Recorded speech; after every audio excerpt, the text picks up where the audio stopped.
Bienvenue sur ma chaîne, bienvenue sur la chaîne Welcome to Canada, What Next. Aujourd'hui, je suis venue à la rencontre d'un invité spécial. Un invité particulier qui va vous présenter dans un premier temps son parcours d'intégration ici à Edmonton, ici en Alberta. Et dans un deuxième temps, il va nous présenter ses activités au sein de la communauté. Alors, bonjour Fabrice. Bonjour Marie-Agnès, comment tu vas? Je vais très bien. Okay. Merci beaucoup d'avoir accepté mon invitation et de passer sur la chaîne. Pas de problème. Bon, pour tous ceux qui ne connaissent pas Fabrice, est-ce que tu peux te présenter? Bon, moi je suis Fabrice Léby, Oui. Un peu plus connu ce nom Léby Balé. Je suis d'origine ivoirienne, immigré au Canada il y a bientôt 12 ans.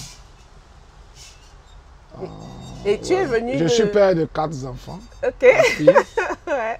J'ai immigré avec toute ma famille et ça se passe bien, je veux dire. D'accord. Lorsque tu dis que tu as immigré au Canada, ça fait 12 ans. Venais-tu directement de la Côte d'Ivoire?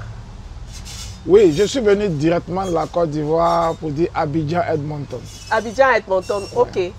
Et lorsque tu es arrivé à Edmonton, est-ce que tu savais où tu allais? Parce que très souvent pour les francophones, instinctivement, on va vers le Québec. Pourquoi as-tu choisi l'Alberta? Bon, moi j'ai choisi l'Alberta parce que comme beaucoup ne le font pas, ils ne sont pas nombreux à le faire, j'ai fait de la prospection avant de venir.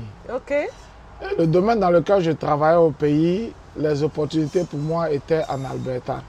Bien vrai que j'ai fait une immigration au Québec, j'y ai passé juste 4 jours pour voir mes anciens collaborateurs qui sont venus avant moi, papoter, échanger. Et puis j'ai pris le vol directement pour l'Alberta où je suis venu m'installer. Ok. Il y a eu des causeries où les gens ont voulu que je m'installe là-bas, qui s'en sortaient bien, mais mon objectif était de venir en Alberta parce que j'avais prospecté et les opportunités pour que ce soit plus facile pour moi de faire mon intégration, c'était l'Alberta. Compte tenu du fait que l'Alberta est la zone pétrolière, moi je suis dans la zone pétrolière à Abidjan, donc c'était une correspondance qui était bonne pour moi. Donc tu savais vraiment ce qui se passe en Alberta, Oui, où oui. tu allais en fait? Oui, j'ai fait de la prospection. Ah, d'accord. J'ai regardé l'Alberta, j'ai regardé l'Ontario, j'ai regardé le Québec. La seule opportunité au Québec, quand j'ai regardé, c'est Hydro-Québec ou bien les mines. Et puis en Alberta, c'était purement le oil and gas, où ce que je faisais. Donc, j'ai préféré venir ici d'abord. D'accord, ok. Là, ça m'amène à te poser la question. Qu'est-ce que tu faisais en Côte d'Ivoire? Dans quel domaine d'activité? En Côte d'Ivoire, il faut dire que moi, je suis automaticien électronicien de formation.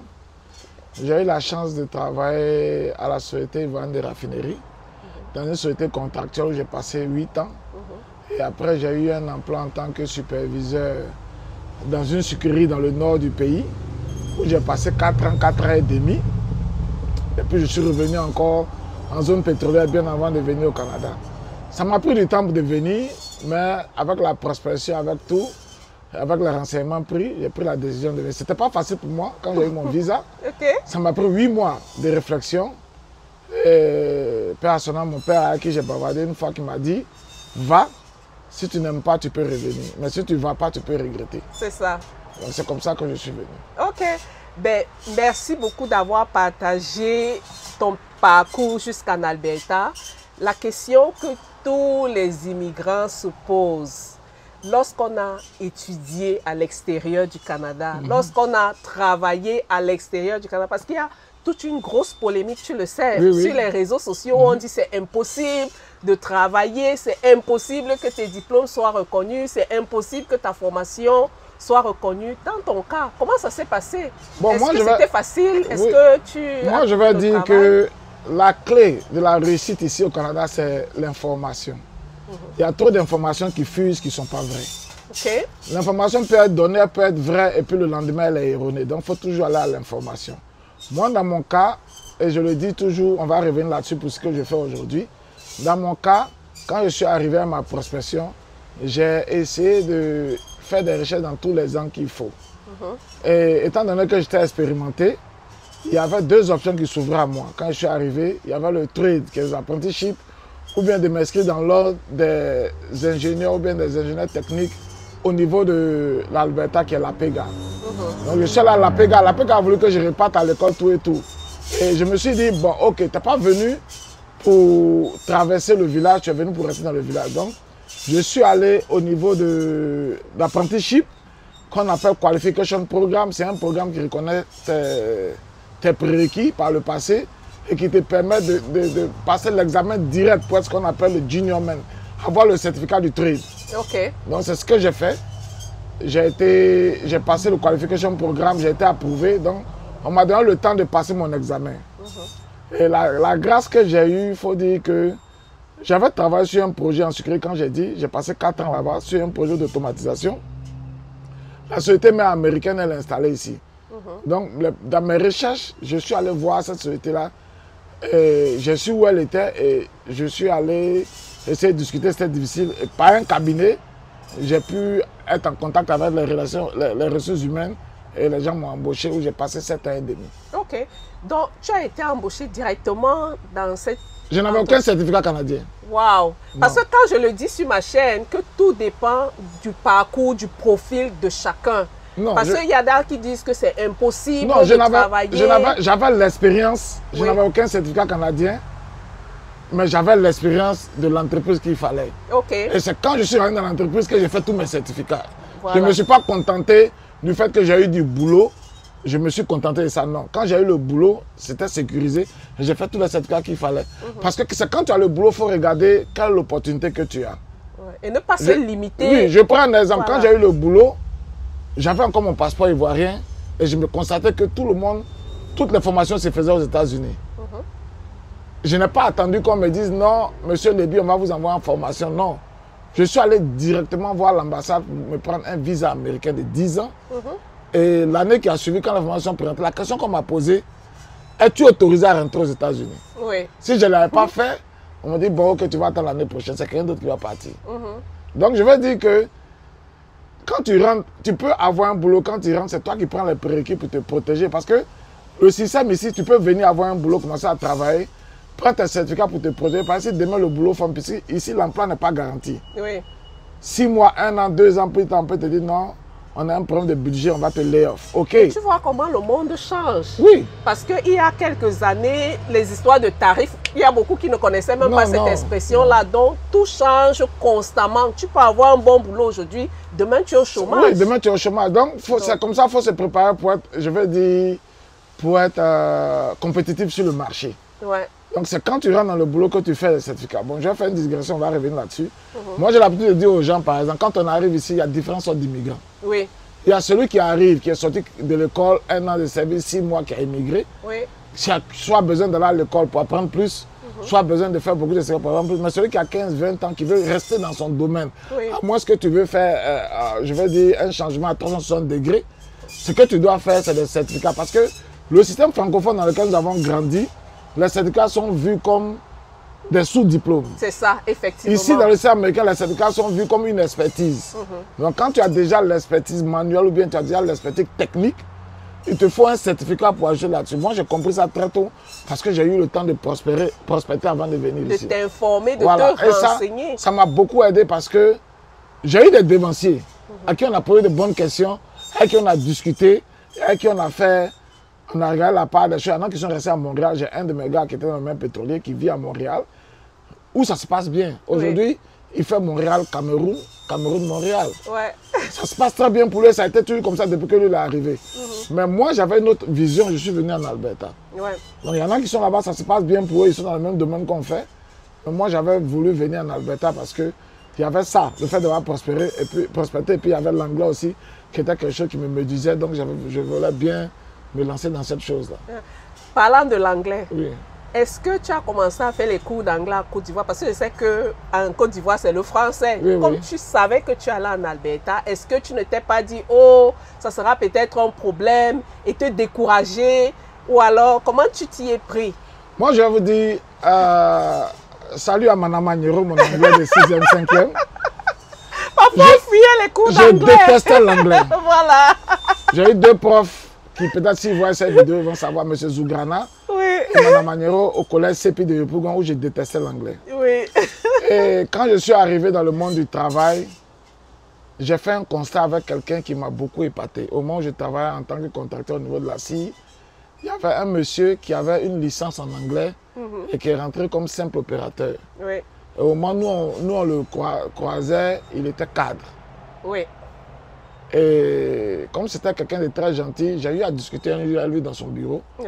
Et il m'a dit, tu sais quoi, que lui il est rentré ici en tant que simple opérateur, mais il était polyglotte. Il parlait anglais, arabe, français et puis chinois. OK.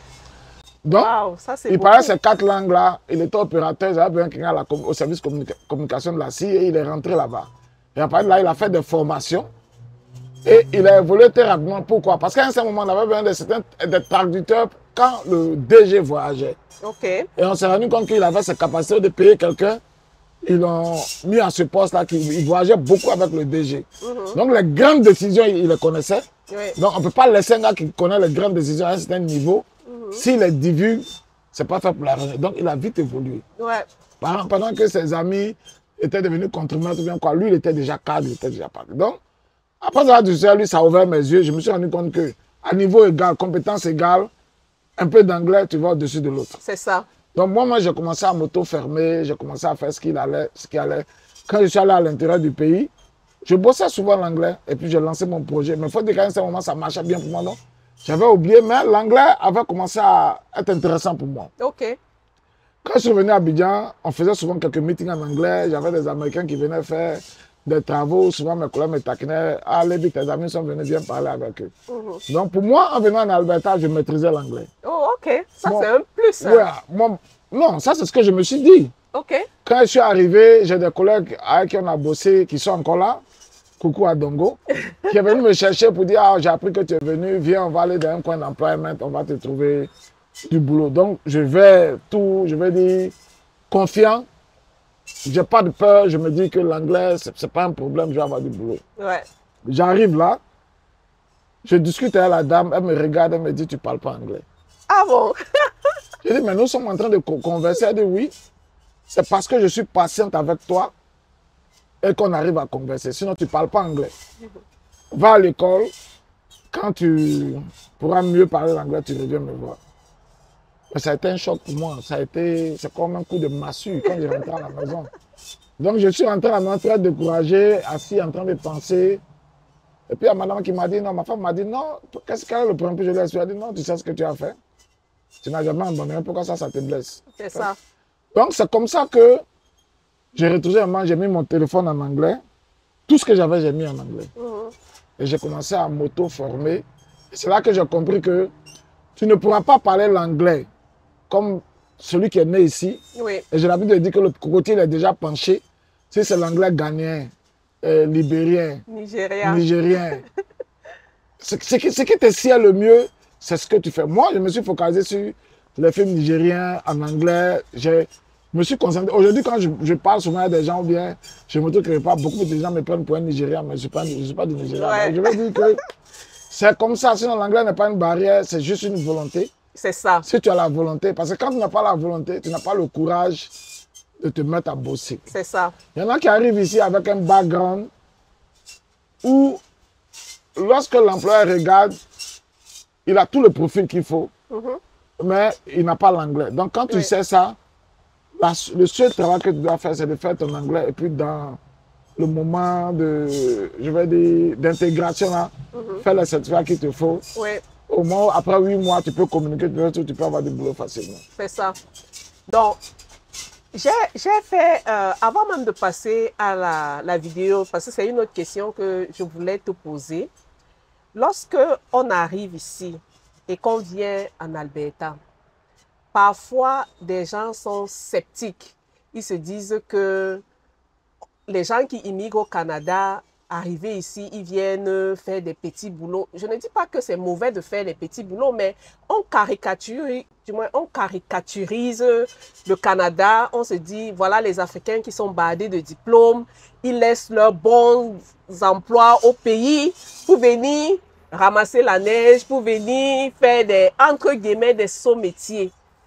Toi, lorsque tu partais, puisque toi, tu avais une bonne situation en Côte d'Ivoire, est-ce que tu n'avais pas peur d'aller là-bas et de te retrouver dans une situation où tu regrettes? Parce qu'il y en a qui se disent, oh, si j'avais su, je ne serais pas venu au Canada, je regrette d'être parti. pourquoi laisser des bons boulots en Côte d'Ivoire pour venir souffrir, entre guillemets, au Canada? Pourquoi moi, tu es moi, pas... moi, je dis que, comme je l'ai dit dans mes débuts, j'ai fait de la prospection. Oui. Je savais que si je venais, le boulot ne m'attendait pas. Ça, je le savais. OK. Je savais que si je venais, je devais chercher du boulot. Mais quand tu vas chercher du boulot, d'abord, il faut trouver un petit boulot pour couper l'hémorragie financière. Ça, c'est clair. Parce que l'argent sort, l'argent ne rentre pas. Donc, Oui. ça, je le savais. Mais l'instant de regret, si je dis que je ne l'ai pas eu, je l'ai eu, mais il faut vite sortir de là. OK. Tout le monde a ça. Je l'avais dans mon histoire tout à l'heure. Quand je suis allé faire le test d'anglais, l'addition à la dame en anglais, que je suis revenu, au moment où je me lamentais, avant que ma femme ne vienne, je me posais la question, est-ce que j'ai fait le bon choix? Bon choix, exactement. Je me suis posé cette question, est-ce que j'ai fait le bon choix? Je suis venu tout confiant en disant que je parle anglais, tout va bien, ce sera rapide pour moi. Mais quand j'ai entendu ça, est-ce que j'ai fait le bon choix? Il y a une chose qui m'a galvanisé, aujourd'hui je dis ça à beaucoup d'immigrants. Je me suis dit, comme on dit en Côte d'Ivoire, je suis déjà les deux pieds dans le plat, qu'est-ce que je fais? Donc j'ai coupé les lamentations. J'ai eu un boulot, c'est la zone d'Edmonton, pour ceux qui sont ici, ils connaissent l'entrepôt Loblo. Oui. On se les cartons, c'est un boulot très difficile et physique. Mais moi, j'ai travaillé là-bas avant d'avoir mon boulot. Oui. À la différence des autres, j'allais là-bas pour payer mes factures. Et tu savais Quand que je c'est pas descends pour le rester. soir, je m'asseyais pour faire ma prospection. J'ai fait mon propre CV, je postulais. La deuxième des choses, compte tenu du contenu de mon CV, quand l'employeur m'appelle, il me demande « Est-ce que tu as tel certificat ?» Je notais. OK. Est-ce que tu as tel certificat? Je notais. Ça, c'est une astuce. Tout hein. ce qu'on m'a demandé, quand jamais mon CV a intéressé quelqu'un, j'ai tout noté, puis je suis allé le chercher. C'est ça.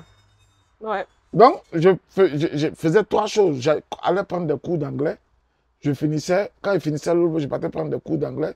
Je finis de faire des cours d'anglais. Quand j'arrive le soir, je prospectais pour voir où je peux avoir du boulot. Les gens m'appelaient. Quand on m'appelle, ils me posent des questions. Je leur dis que je suis francophone, ils m'accalent un peu doucement. Enfin, il faut dire que le fait que la femme m'a dit que je ne parle pas anglais, ça a descendu un peu mes épaules.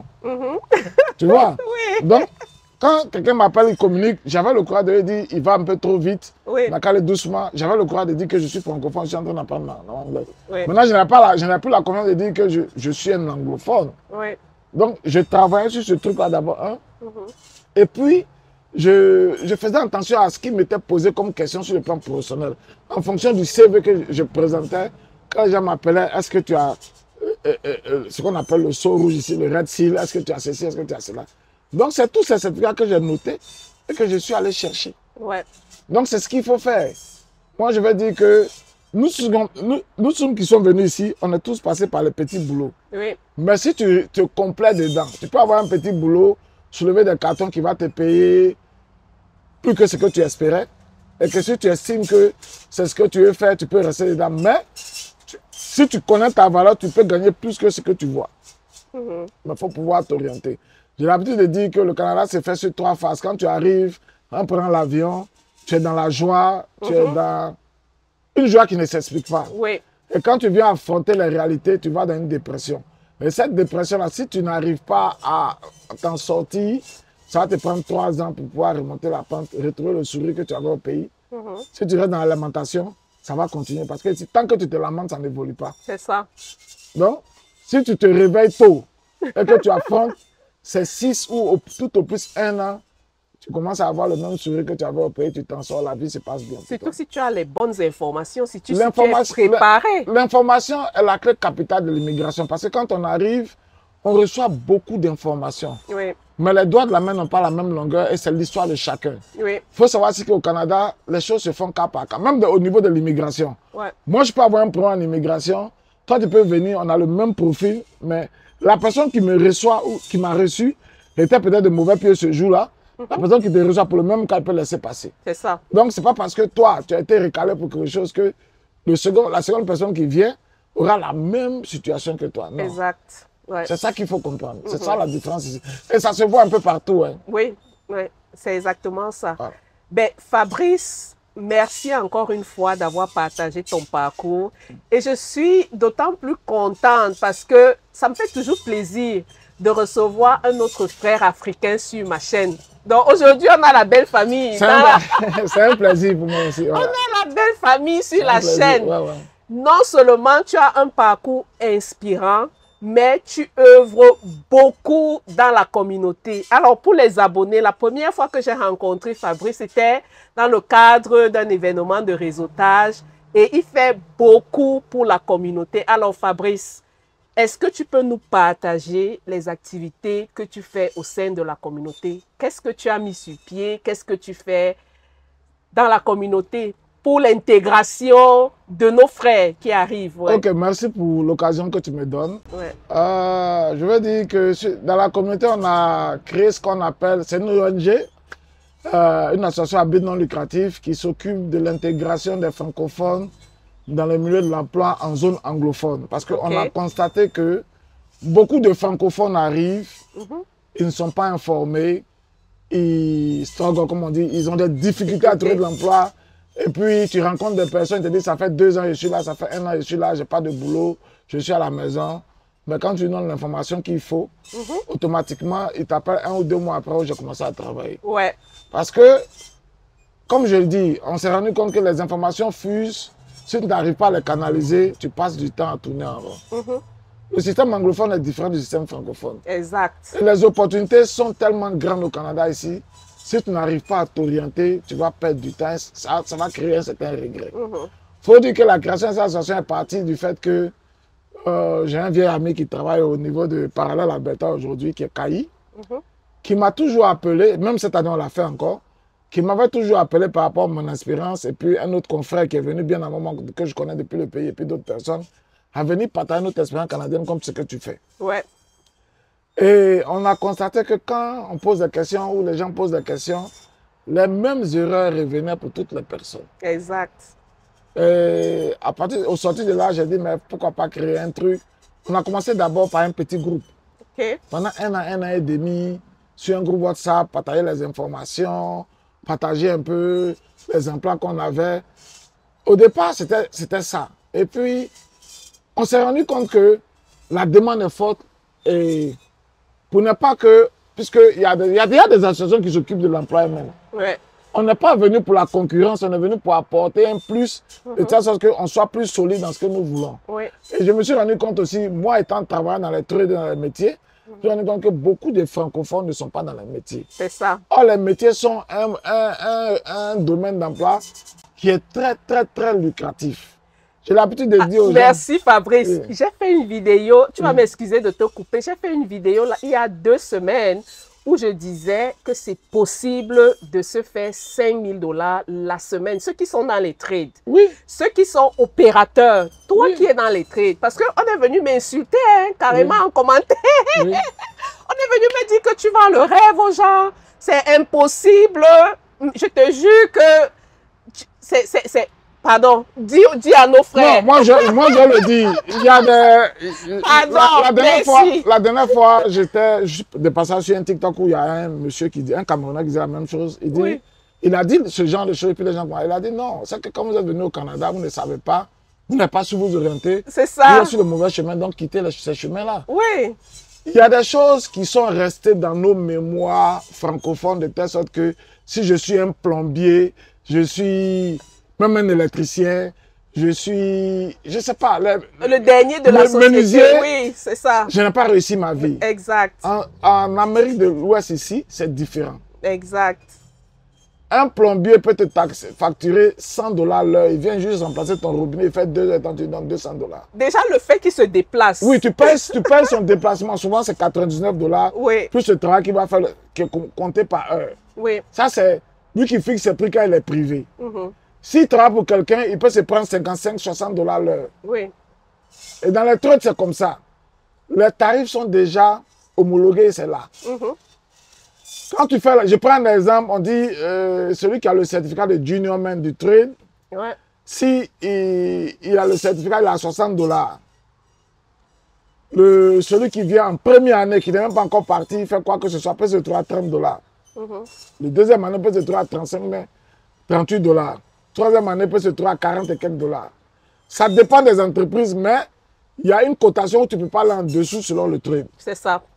Le minimum, si on dit par exemple le minimum pour les trades, je ne sais plus, $30, même si tu es première année, si le gars veut te payer au SMIC des trades, c'est les $30 qu'il va te donner. C'est ça. Donc souvent, quand il dit $5 la semaine, c'est possible parce qu'avec les trades, tu peux faire plusieurs overtime. Exact. Si tu travailles dans un camp et que tu te tapes 12 heures à $60 l'heure ou bien plus que ça dépend, on dit $60 même. Tu peux t'en sortir paisiblement dans ta vie. Ben oui. Mais beaucoup de francophones ne connaissent pas ces choses-là. Il y en a, malheureusement, il y en a qui connaissent, qui vont dans les trades, mais qui finissent jamais. Oui. Parce que le peu d'argent qu'ils trouvent, ils ne vont pas jusqu'au certificat. Ils restent dans ce domaine. Il y a plein qui sont rentrés. Moi, j'en connais plein qui sont rentrés, qui sont ressortis. Parce que le boom pétrolier, ça monte, ça descend.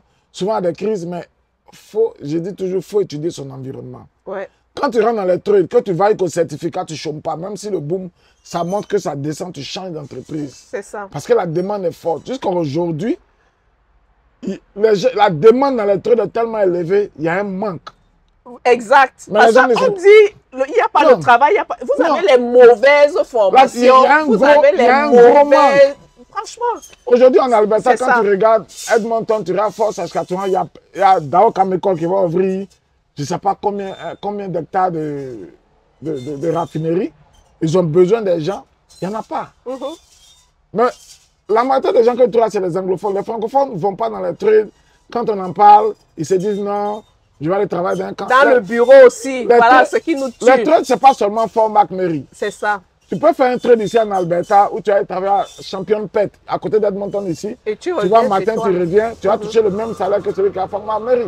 Ouais. Ou bien juste à côté de ça. Ouais. Donc, ce n'est pas aller forcément à Fort McMurray. Tu peux faire ton trade et puis chercher un boulot juste à côté. Tu peux faire ton trade et puis devenir ton propre employeur. Ouais. Donc, il y a plein d'opportunités dedans. Quand on le dit, les gens sont étonnés. Ils veulent peut-être comme la ils l'ont majorité, montré. la majorité des gens qui font le trade, comme vous voyez, s'ils n'ont rien, c'est 8 000 à 10 000 dollars et puis le mois. Oui, on va au-dessus. Au-dessus, c'est ça. Donc, ce n'est pas des choses qui sont fausses, c'est la pure réalité. Si tu sais faire des choses de ta main, si tu as un petit sens du bricolage, c'est d'aller sur les différents sites de net ou bien des sites à Calgary, former, oui. Et puis regarder et puis te former. C'est ça. Moi, je connais des gens qui sont venus, qui étaient banquiers au pays ou qui faisaient autre chose, qui ont tourné carrément 360 degrés, disent que la banque ne va pas donner de l'argent sur les trades. Aujourd'hui, ils ne se plaignent pas. Oui, oui. C'est ça, en fait. Lorsqu'on immigre, il faut même déjà savoir ce qu'on veut. Tu définis ton objectif. Qu'est-ce que tu veux même? Déjà, on immigre, on arrive tard. La plupart qui arrivent... On passait 35 ans. Tu as 35 ans, passé 40, 50 ans. Qu'est-ce que tu veux en réalité? Est-ce que tu es là pour l'argent? Est-ce que tu... Moi, je dis un truc. Oui. Pour ceux qui sont déjà au Canada, surtout ici en Alberta, la majorité des hommes qui ont passé la soixantaine ou la cinquantaine, que vous voyez dans leur voiture décapotable, en train de vivre la belle vie, là, 90%, c'est des gens qui étaient dans les trades. Ouais. Parce que les trades, si tu rentres dans les trades, c'est physique, c'est beaucoup d'argent. Quand tu es organisé, 55 ans, tu cherches à sortir pour aller faire ta retraite, ou faire un business pour toi-même. Oui. Parce que tu as amassé beaucoup d'argent. Je parle des gens qui sont rentrés après la classe de terminale du pays. Ils ont fait leur part sur 4 ans, les trades, aller au travail. Comment ça fonctionne? Tu travailles 10 mois, tu vas à l'école 2 mois pour faire tes années.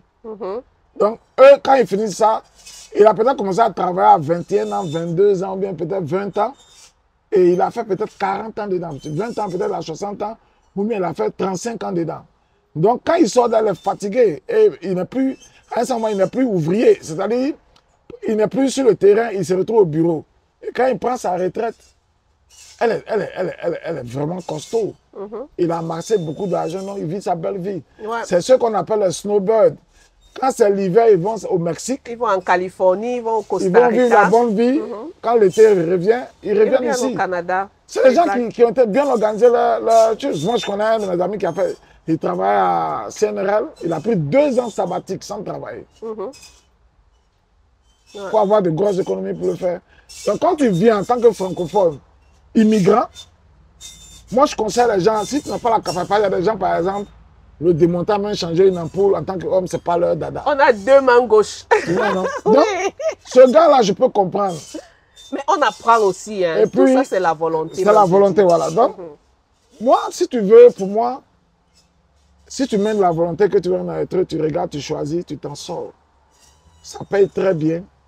Tu peux finir par être ton propre employé. Tu peux faire beaucoup de choses. C'est des choses où quand tu le fais, tu peux bien prendre soin de ta famille, tu peux bien prendre soin de toi. Il suffit d'être organisé.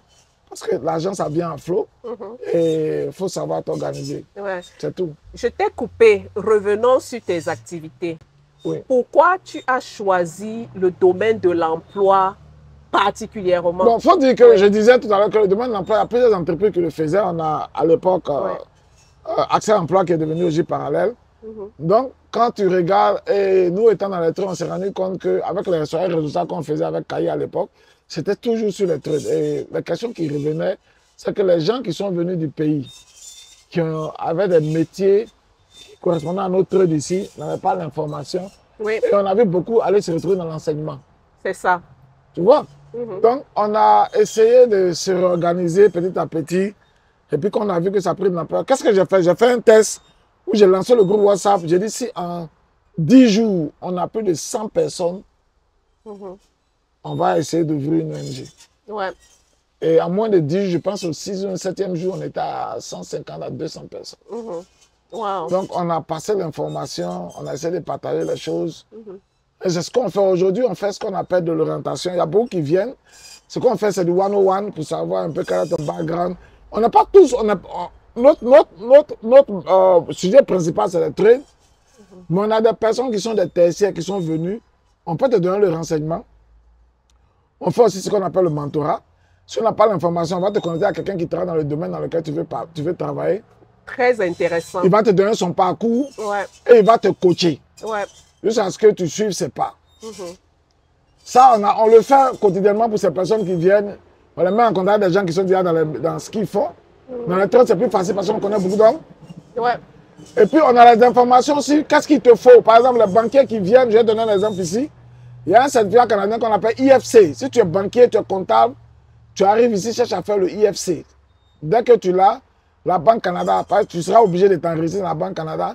Donc, où tu poses dans n'importe quelle banque, dans n'importe quelle institution financière, s'ils tapent ton nom dans ce registre, ton nom y est, tu peux le faire en français comme en anglais. Déjà, tu es déjà partant pour 50% pour avoir le boulot. Ouais. Donc, il y a des petites choses qu'il faut savoir. Des petites astuces. Mais c'est les informations que les gens n'ont pas. Et souvent, ça blesse. Moi, j'ai quelqu'un qui était banquier au pays qui est venu. Ça aussi, c'est une des raisons qui, malheureusement, son couple n'a pas marché. Il est retourné au pays. Et chacun s'est remarié. Ouais. Tu vois, parce qu'il n'a pas supporté de trouver un boulot. Malgré qu'il a trouvé le boulot ici, il a trouvé que c'était pas ce qu'il espérait. Mais je lui ai dit que le système francophone t'est resté dans la tête. Si tu ne changes pas, ici, il n'y a pas de 8 chefs, non chefs, ça n'existe pas. Chacun est mis au même pied d'égalité, tu appelles ton patron par son nom, vous causez. Donc, c'est le système un peu différent. Si tu ne sors pas de ces sentiers battus-là, c'est beaucoup de problèmes. L'information est très, très capitale. Il y a trop, moi, de ce que je fais, il y a trop de choses que j'ai entendues. Si je veux les étaler ici, c'est choquant. On m'a dit ceci. On dit non, il faut faire ce qui n'est pas vrai. C'est ça. Moi, je dis voilà toujours, la source. Moi, je peux donner une information aujourd'hui. Elle peut être vraie, mais erronée. Oui.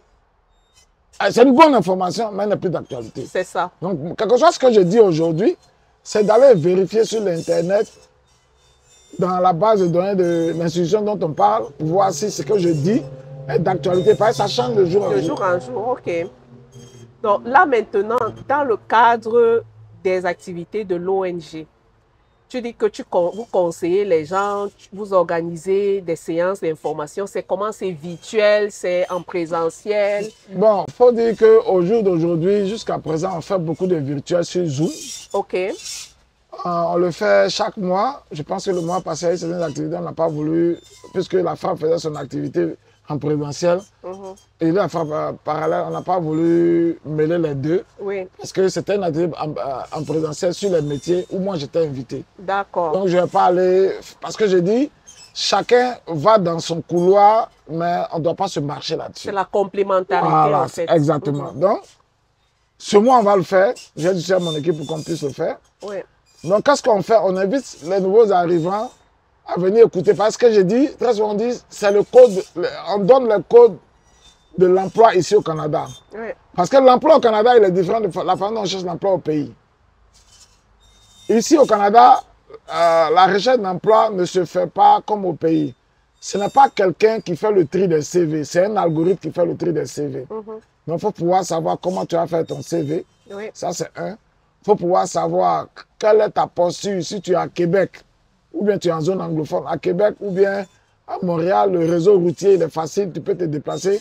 Donc, le véhicule, ce n'est pas trop une priorité, mais ici en Alberta, il y a du boulot, mais ça se trouve un peu à l'extérieur de la ville. Oui.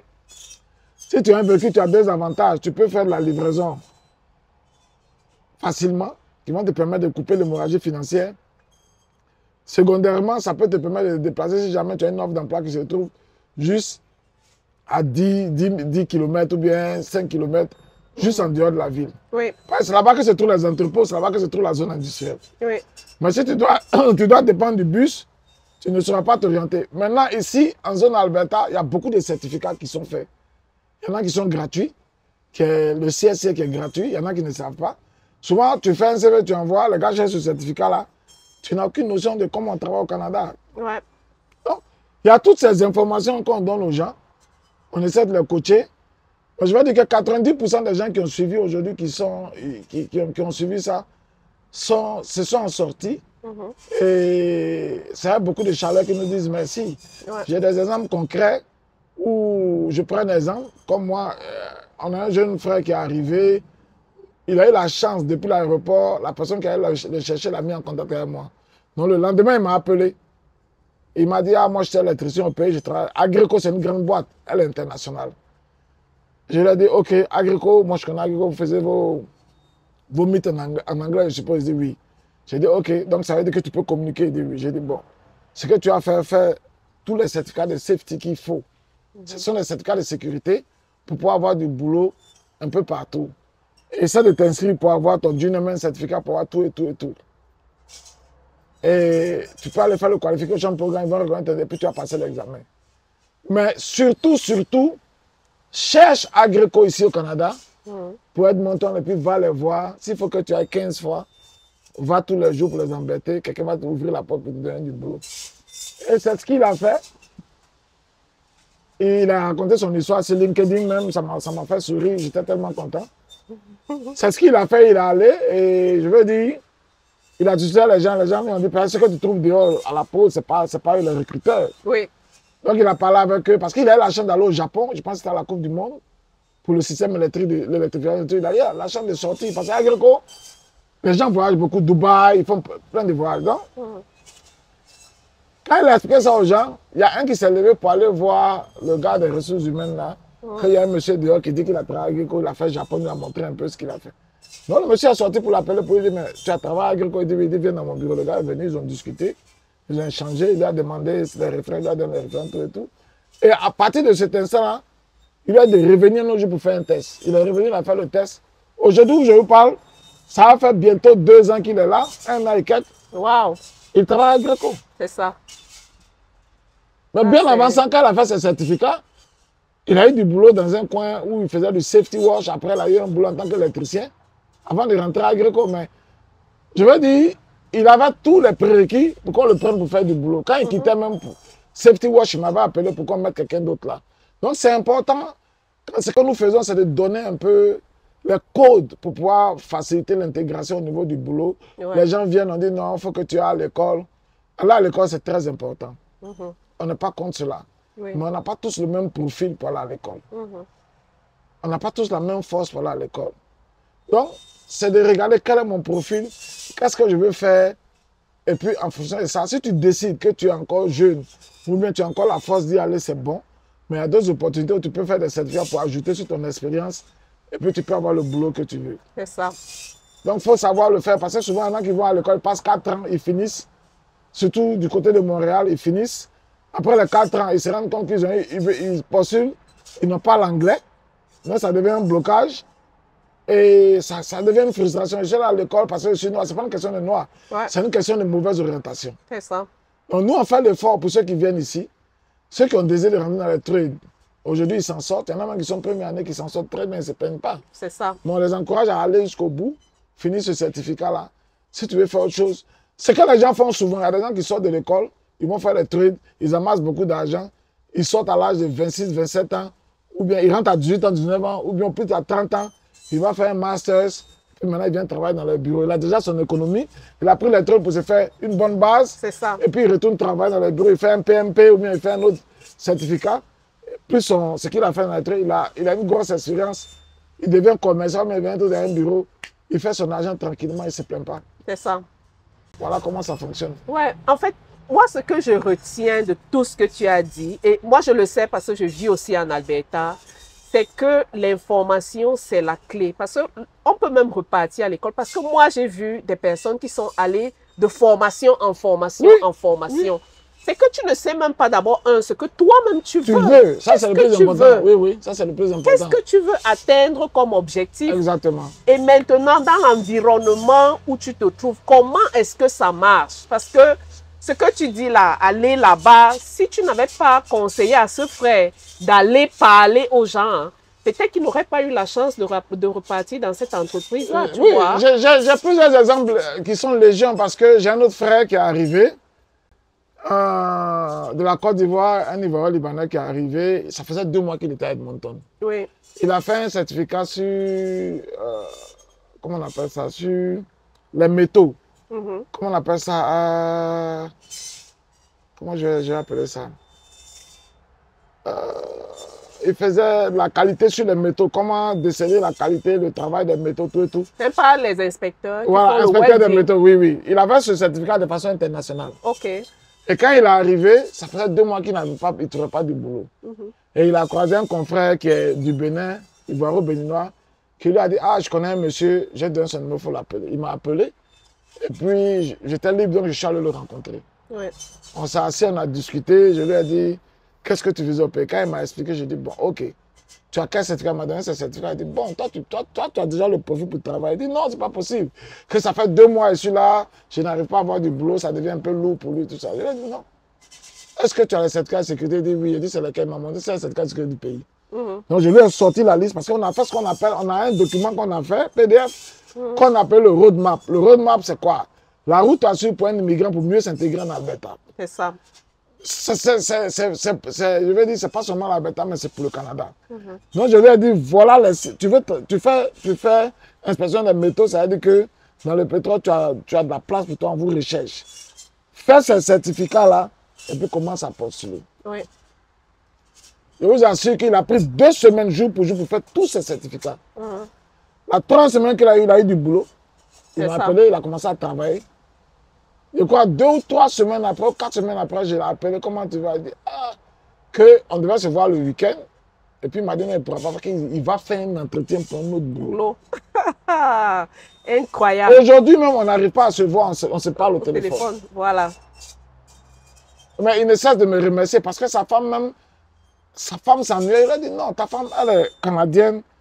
Elle a fait Québec, elle a duré en Afrique, c'est vraiment... Si, comme les enfants sont pétés, qu'elle travaille dans les mines au pays, et que tu veux qu'elle reste, il y a plein de boulot d'administration, elle est postulée, elle va faire un CV, elle a tout son background, puis elle a fait l'administration, c'est ça facile.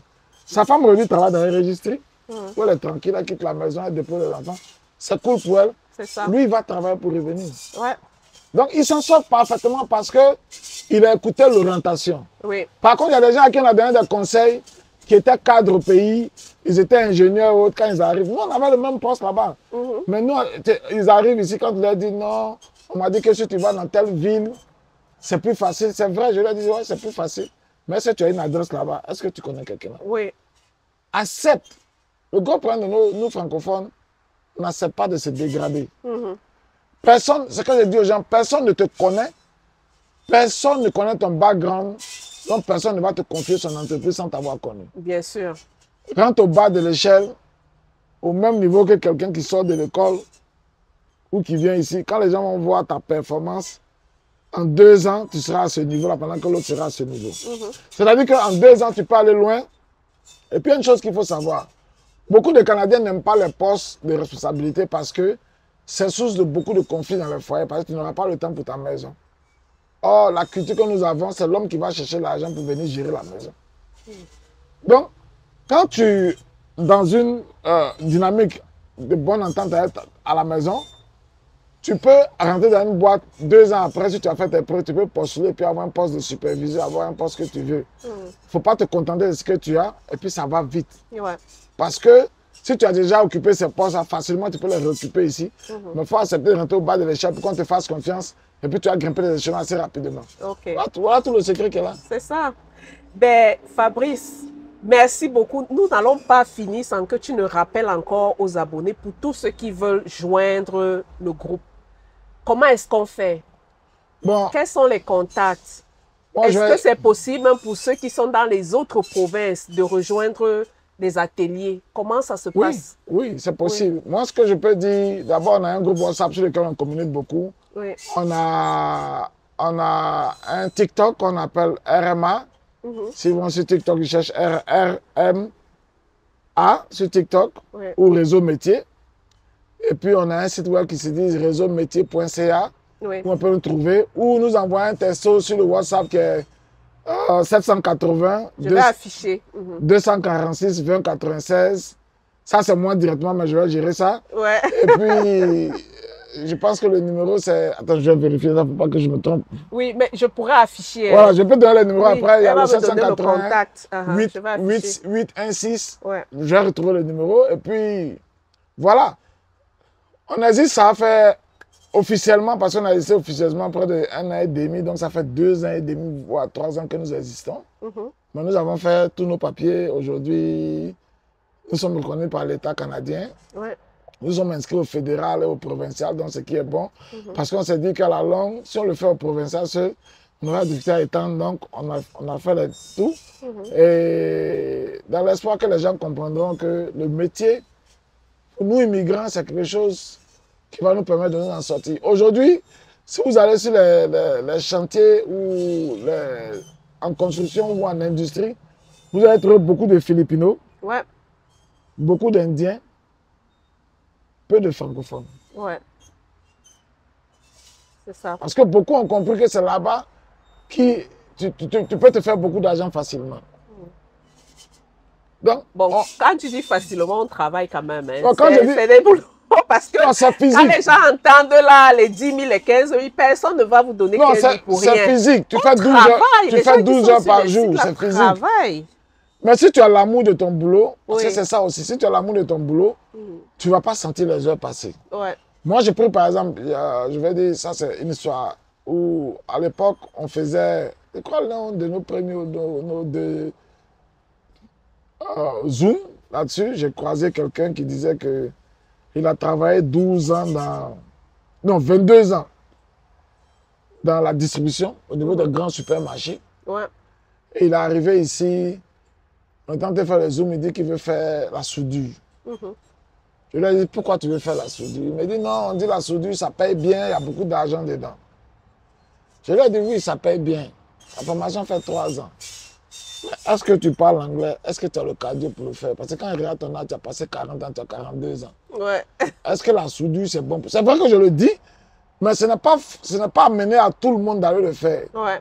Parce que si physiquement tu n'es pas prêt, tu ne pourras pas tenir. Oui. Donc je lui demande ça, il me dit non, qu'on lui a dit, j'ai dit oui, il y a beaucoup de choses dans la soudure. Est-ce que tu as déjà fait tous tes enfants, tout et tout? Parce qu'il y a beaucoup de choses derrière, quand tu n'es pas bien protégé, tout et tout.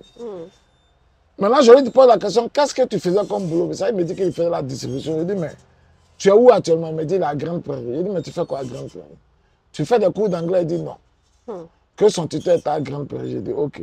Tu as suivi ton tuteur? Il dit, oui. J'ai dit, mais comment tu gères cette situation? Il dit, non, mais souvent quand je passe et puis je vois les grands rayons comme Walmart ou bien Superstore, je rentre, je me dis que tout ce système-là, je maîtrise. Il a dit, mais c'est simple. Cherche un boulot là-bas, simple, et puis faire des certificats. Parce que tu as 22 dans les services dedans. Il y a des certificats de shipping, tu cherches à faire un.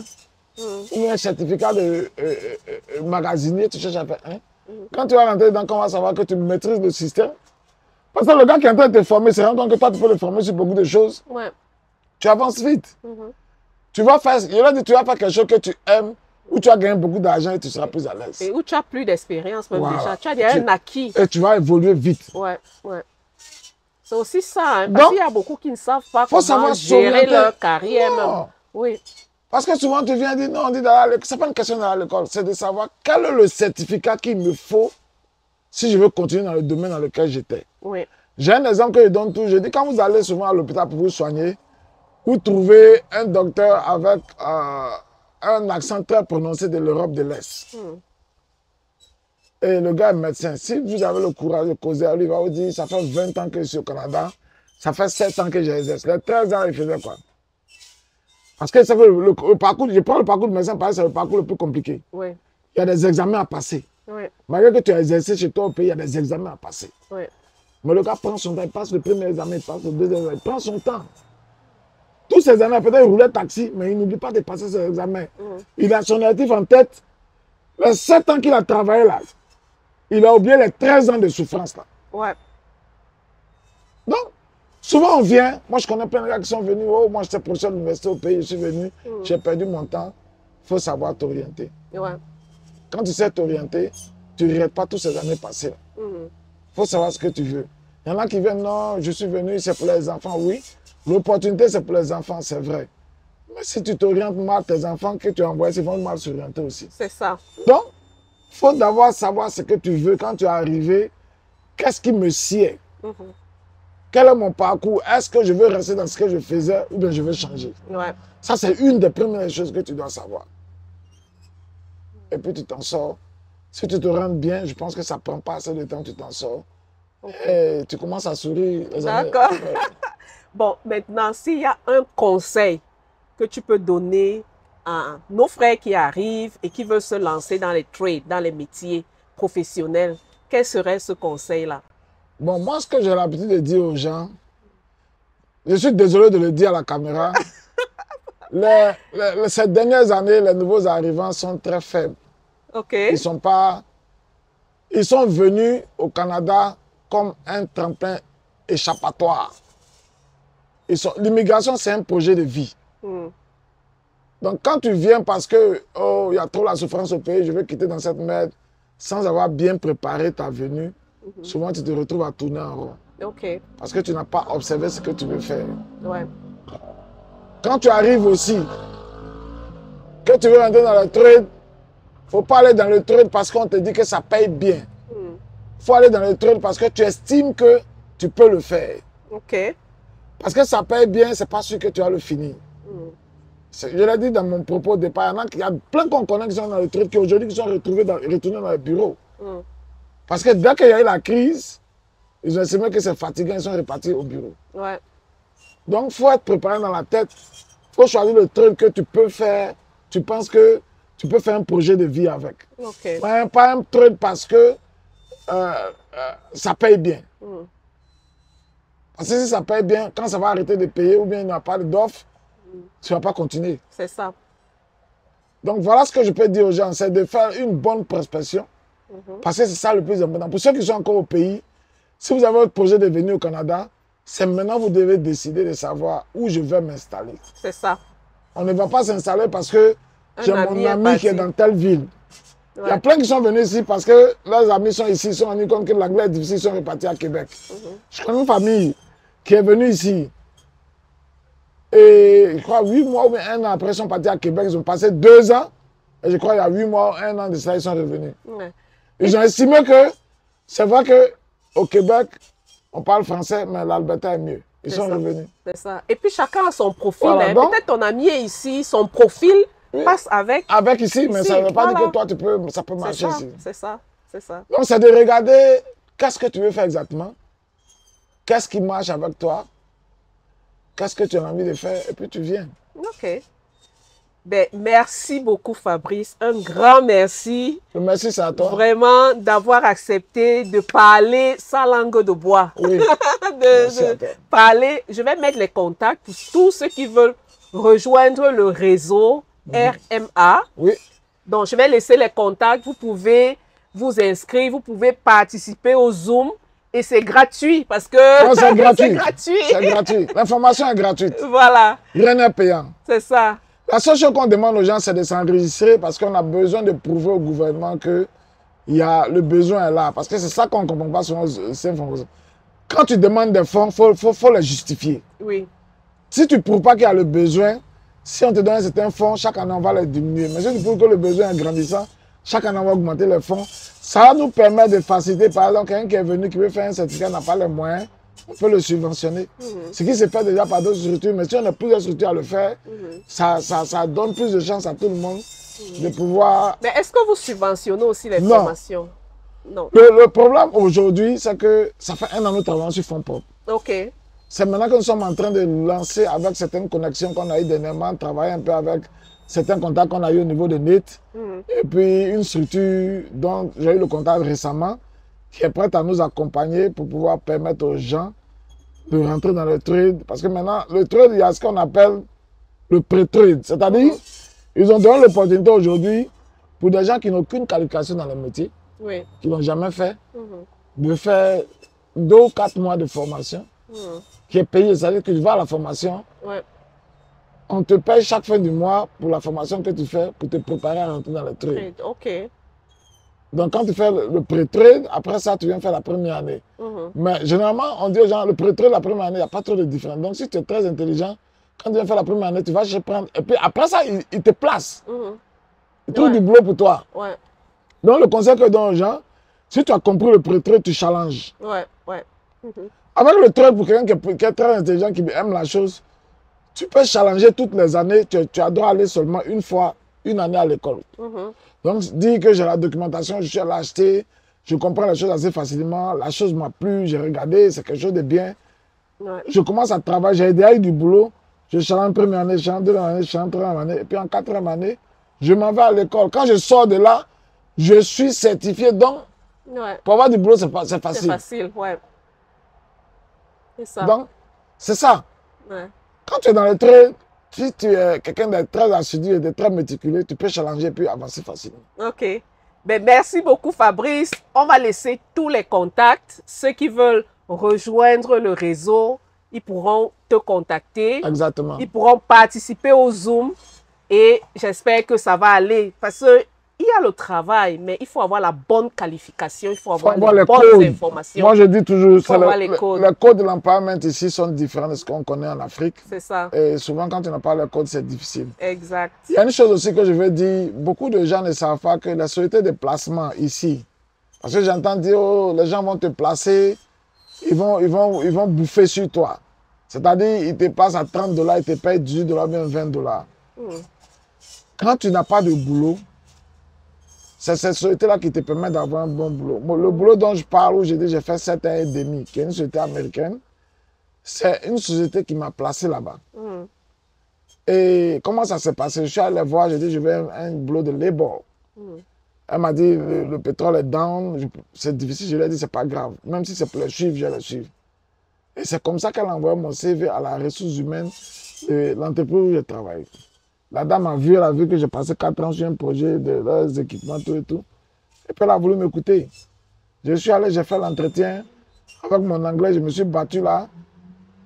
Je crois à 15 ou 5 ou 10 minutes de la fin. Elle m'a demandé est-ce que tu as tes certificats. J'ai dit oui, je les ai, mais c'est en français. Donc je sors tous mes certificats pour lui donner. Regarde, et puis elle commence à me parler français. Donc je souris, je lui demande de parler français. Elle dit oui, mais qu'elle voulait voir mon niveau d'anglais. On m'embauche là.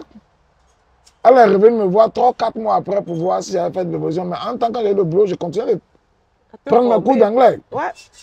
Donc, j'ai passé 7 ans là. Mais le problème, c'est que quand j'ai eu le boulot, c'est la société de placement qui me payait. Et quand je suis allé prendre mon premier salaire, je savais déjà que j'avais eu du boulot. Pourquoi? La dame a raison, quand je suis allé prendre mon chèque, elle m'a dit félicitations. Elle dit pourquoi? Elle dit toi, tu as déjà eu du travail. J'ai dit pourquoi? Elle m'a dit non. Que toi, ton contrat était utilisé différemment parce que ton profil là, c'est tellement bon que si tu t'en vas là-bas, après 3 mois, on va switcher. Tu ne seras plus pour nous, tu vas travailler directement pour le gars. Donc, c'est une information qu'elle m'a donnée. Quand je suis arrivé, j'ai essayé de communiquer avec elle. Oui. Donc, quand je suis allé au boulot, ce n'est pas des choses où je m'amusais.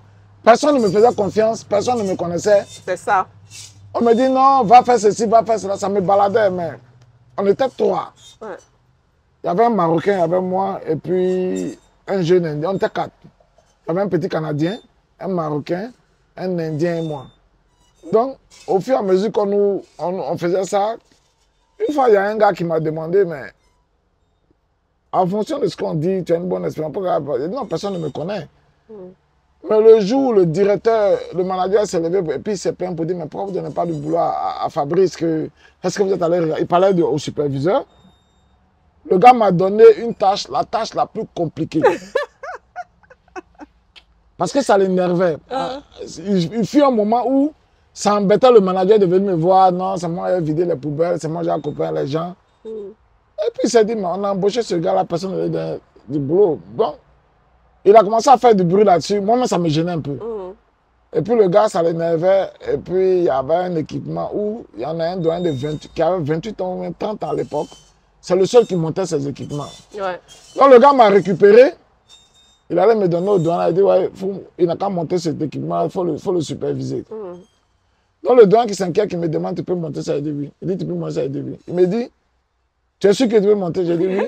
Je peux monter l'équipement, mais je ne vais pas faire de qualité dessus. Ouais. Je n'ai pas le temps de suivre tout le design industriel. Parce que c'était comme une manufacture. Je vais pas, il dit non, il ne faut pas regarder le design, on va refaire. Si tu es sûr que tu peux le faire, fais-le puis on va partir. Il dit ok.